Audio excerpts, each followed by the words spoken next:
আসসালামু আলাইকুম। Lifestyle with বউ শাশুড়ি পেজের পক্ষ থেকে স্বাগতম জানাচ্ছি।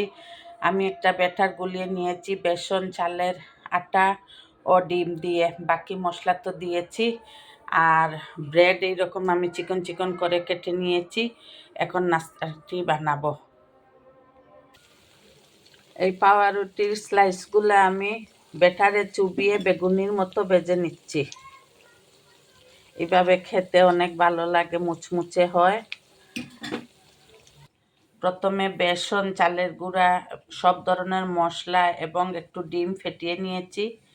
আর এটা কেটে, ব্রেড কেটে এরকম চিকন চিকন করে স্লাইস করে তারপরে এরকম ডুবো তেলে ভেজে নিচ্ছি। এই আমার হয়ে গেল ক্রিস্পি ব্রেড টোস্ট। এখন আমি বাকিগুলো এভাবে বানিয়ে নিব।